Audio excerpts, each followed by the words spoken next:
여러분, 이번 밀라노 동계올림픽 보셨습니까? 아니, 정확하게는 이렇게 여쭤봐야 할 것 같습니다. 보려고 하셨는데 채널을 못 찾으신 분 없으셨습니까? 저도 그랬습니다. 며칠 전 거실에서 손자 녀석이 스키 점프 경기 보고 싶다고 해서 리모컨을 들었습니다. KBS 1, KBS 2, MBC, SBS 쭉 돌렸는데 없었습니다. 이상하다 싶어서 다시 돌렸습니다. 그래도 없었습니다. 손자가 옆에서 할아버지 왜 안 나와요 하는데 제가 할 말이 없었습니다. 그냥 쓸쓸했습니다. 저는 올해 66입니다. 제가 30대였던 1988년 서울올림픽이 있었습니다. 그때는 온 나라가 들썩였습니다. 회사에서도 점심시간마다 휴게실 TV 앞에 사람들이 모여들었습니다. 퇴근하고 집에 오면 아내와 아이들이 TV 앞에 붙어 있었습니다. 리모컨을 들면 KBS에서, MBC에서, SBS에서 경쟁하듯 올림픽을 중계했습니다. 잘 사는 집도 못 사는 집도 서울도 농촌도 누구나 같이 봤습니다. 그게 당연한 시절이었습니다. 그런데 지금은 어떻습니까? JTBC라는 유료 방송을 구독하지 않으면 올림픽을 볼 수 없습니다. 매달 돈을 내야 합니다. 이게 말이 됩니까? 전 국민이 수십 년째 수신료를 내왔는데 올림픽을 보려면 또 돈을 내라는 겁니다. 처음엔 황당했습니다. 그러다가 화가 났습니다. 그 다음에는 차갑게 분석하게 됐습니다. 이건 우연이 아니거든요. 이건 설계된 구조입니다. 만약 여러분이 그냥 인터넷에서 찾아봐야지 하고 넘기셨다면 오늘 이 이야기를 꼭 들으셨으면 합니다. 단순히 채널을 찾는 문제가 아닙니다. 자본이 국민의 문화 권리를 서서히 사가고 있는 구조의 문제입니다. 그리고 이 구조는 올림픽에서 끝나지 않습니다. 안녕하십니까? 저는 금융권과 미디어 산업 자금 조달 분야에서 35년 가까이 일하다가 지난해 정년퇴직을 했고 지금은 작은 경제연구소를 운영하면서 소상공인들과 일반 시민들의 경제 상담을 해드리고 있는 박 소장입니다. 1997년 IMF 당시 저는 그 현장 한복판에 있었습니다. 방송사들이 구조조정을 당하고 광고비가 바닥나고 업계가 무너지는 장면을 재무 담당자로서 직접 지켜봤습니다. 요즘 상황을 보면 그때 생각이 자꾸 납니다. 위기는 언제나 조용히 구조 속에서 시작됩니다. 이 이야기가 여러분의 미디어 권리와 가계 지출을 지키는 데 도움이 된다면 구독과 좋아요로 함께 해주십시오. 그리고 이번 밀라노 올림픽 보셨습니까? 못 보셨습니까? 댓글로 남겨주시면 제가 직접 조언해드리겠습니다. KBS 2. 자, 지금부터 올림픽을 한국에서 아무도 못 보게 된 5가지 진실을 말씀드리겠습니다. 먼저 중계권이 뭔지부터 쉽게 설명드리겠습니다. KBS 2. 중계권이란 어떤 방송사가 특정 스포츠 행사를 독점으로 방영할 수 있는 권리입니다. 내가 300억을 내고 올림픽 중계권을 샀다면 나 말고는 아무도 그 올림픽 영상을 합법적으로 방영할 수 없습니다. KBS도 안 되고 MBC도 안 됩니다. 오직 내가 산 방송사만 됩니다. 이게 독점의 힘이죠. 중계권은 단순한 방영 허가증이 아닙니다. 제가 금융 분야에서 일할 때 방송사들의 자금 흐름을 분석할 기회가 있었습니다. 그때 놀랐던 건 중계권 하나가 방송사 안에 매출 구조 전체를 바꿀 수 있다는 사실이었습니다. 올림픽 중계권을 가진 방송사는 그 기간 광고 단가를 평소에 서너 배까지 올릴 수 있습니다. 광고주들이 줄을 서거든요. 올림픽 기간에 내 상품 광고를 내보내고 싶어서요. 2024년 파리올림픽 때 어떤 일이 있었는지 기억하십니까? JTBC가 올림픽 독점 중계권을 따냈습니다. 정확한 계약 금액은 공개되지 않았지만 업계에서는 수백억 원 규모로 알려졌습니다. 엄청난 돈이죠. 그 돈을 내고 독점권을 사면 그 대가로 유료 가입자가 급증합니다. 올림픽 보려는 국민들이 어쩔 수 없이 구독을 해야 하니까요. 지난주 상담실에 이영희 씨라는 분이 찾아왔습니다. 올해 63이신 주부분이었습니다. 이영희 씨는 이번 밀라노 올림픽을 보려고 케이블 방송사에 전화했다가 기본 채널 구독비 19,000원에 스포츠 패키지 추가 요금 7,000원을 내야 한다는 안내를 받았습니다. 그것도 최소 3개월 약정으로요. 이영희 씨는 제게 이렇게 하소연했습니다. 수신료 낸 게 죄냐고. 왜 올림픽을 보는데 또 돈을 내야 하냐고요. 그분의 말이 틀리지 않습니다. 여러분, 지금 당장 확인하십시오. 이번 올림픽을 보기 위해 추가로 돈을 내셨습니까? 그렇다면 이미 이 구조 안에 들어오신 겁니다. 그렇다면 공중파 방송사들은 왜 올림픽 중계를 포기했을까요? 돈이 없어서입니다. 정확히는 돈을 써도 남는 게 없어서입니다. 방송사가 중계권을 사는 이유는 올림픽을 좋아해서가 아닙니다. 그 기간에 광고를 팔아서 이익을 남기기 위해서입니다. 중계권 사는데 300억을 썼다면 광고로 400억 이상을 벌어야 남는 장사가 됩니다.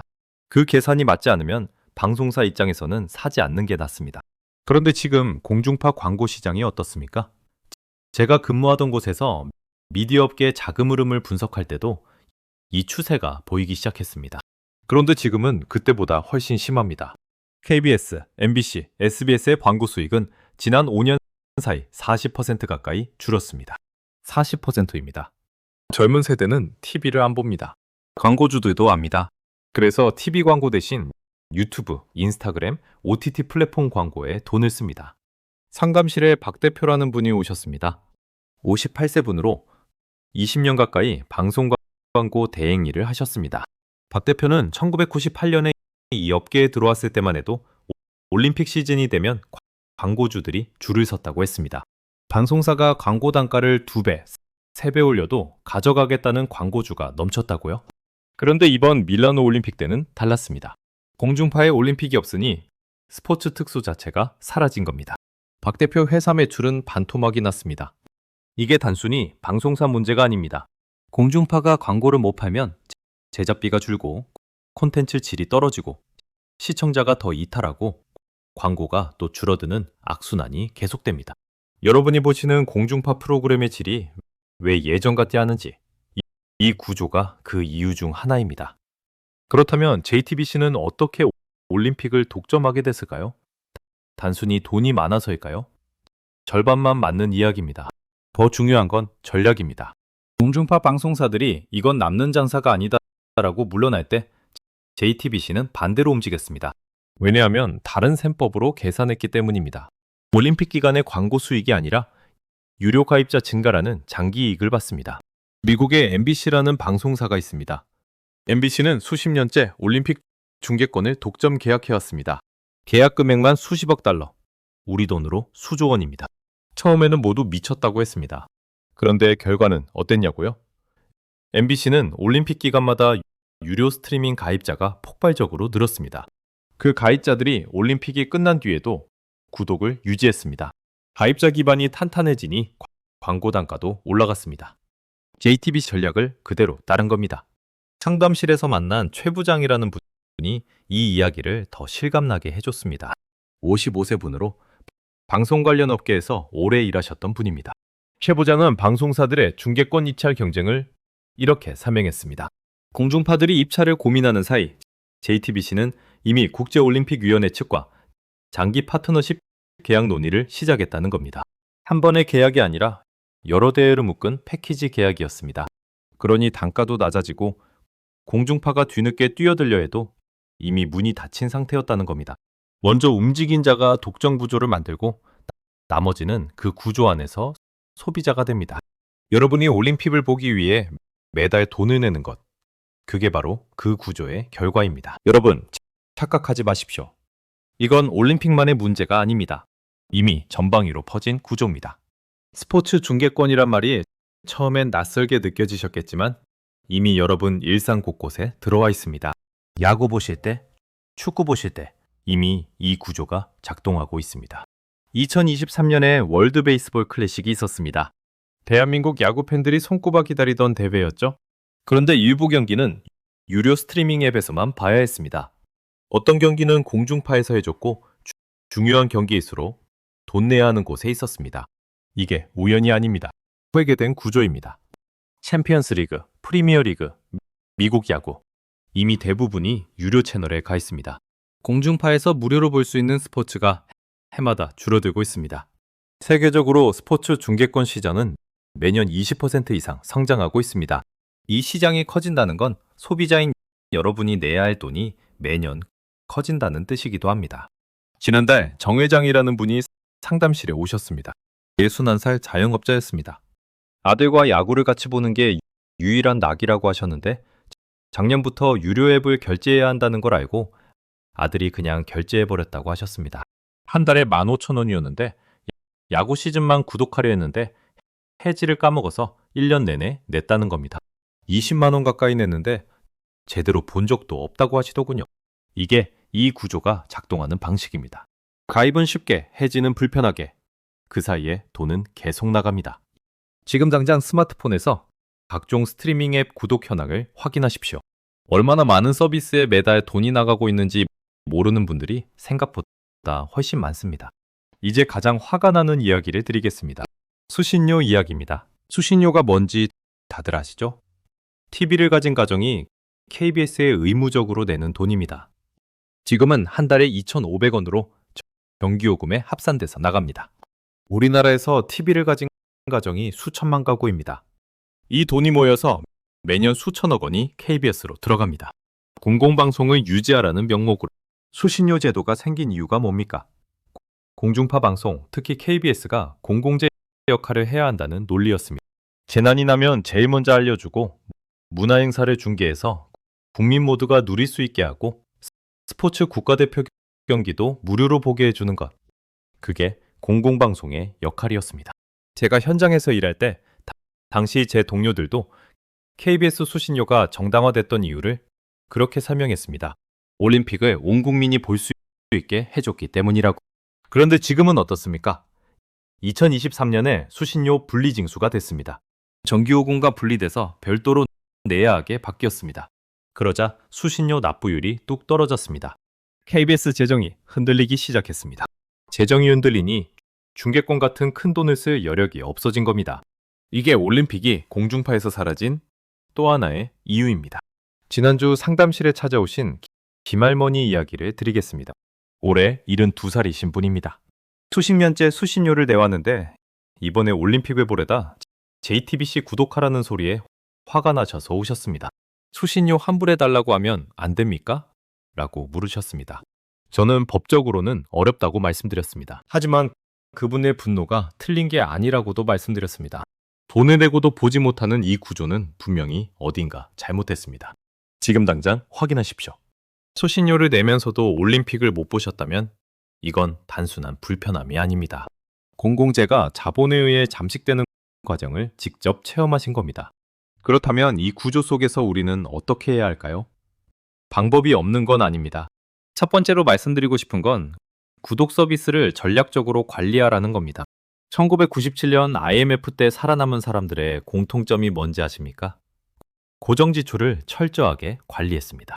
매달 나가는 작은 돈들이 쌓이면 큰 구멍이 됩니다. 지금 시대도 마찬가지입니다. 스트리밍 여러 개, 스포츠 중계 앱, 음악 서비스 이것저것 구독하다 보면 한 달에 5만 원, 10만 원이 훌쩍 넘는 분들이 많습니다. 제가 상담했던 김태훈이라는 38살 직장인이 있었습니다. 스마트폰 구독 서비스를 정리했더니 한 달에 7만 5천 원이 절약됐습니다. 1년이면 90만 원입니다. 지금 당장 스마트폰 설정에서 구독 앱 목록을 확인하십시오. 잊고 있던 구독이 반드시 있습니다. 두 번째로 말씀드리고 싶은 건 올림픽이나 월드컵처럼 간헐적으로 보고 싶은 스포츠는 단기 구독을 활용하되 반드시 해지 일정을 미리 잡으라는 겁니다. 이 구조는 여러분이 해지를 잊어버리는 것으로 돈을 법니다. 구독하는 당일 바로 해지 예약을 하거나 스마트폰 달력에 알림을 설정하십시오. 불편하게 만들어 놓은 해지 과정을 미리 알아두는 것만으로도 연간 수십만 원을 아낄 수 있습니다. 세 번째로 말씀드리고 싶은 건 이 구조에 대해 목소리를 내셔야 한다는 겁니다. 올림픽처럼 국민적 관심이 큰 행사는 공공재 성격을 가져야 한다는 목소리가 커질수록 제도가 바뀝니다. 실제로 영국은 공영방송인 BBC가 올림픽을 무료로 중계하는 것을 법으로 보장하고 있습니다. 이게 저절로 생긴 게 아닙니다. 국민들이 요구했기 때문입니다. 여러분의 댓글 하나, 민원 하나가 쌓여서 제도를 바꿉니다. 아무것도 안 하면 이 구조는 더 심해질 뿐입니다. 다시 한번 말씀드립니다. 밀라노 올림픽이 공중파에서 안 보이는 건 갑자기 생긴 일이 아닙니다. 이미 몇 년 전부터 진행되어 온 변화입니다. 자본이 공공재를 사들이는 구조. 돈이 없으면 문화를 누릴 수 없는 시대가 조용히 시작됐습니다. 그리고 이 변화는 여기서 멈추지 않습니다.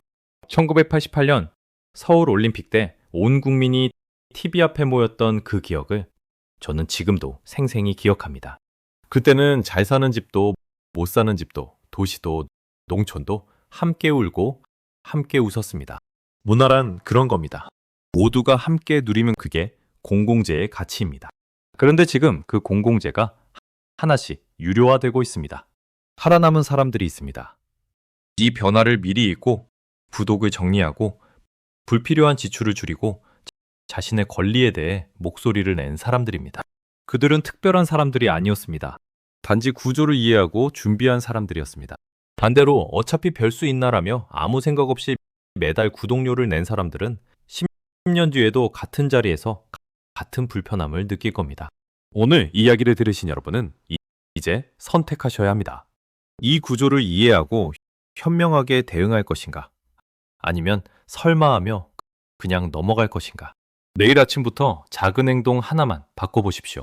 스마트폰 구독 목록을 확인하고 안 보는 서비스 해제하고 올림픽 중계 문제에 대한 의견을 댓글 한 줄로라도 남겨보십시오.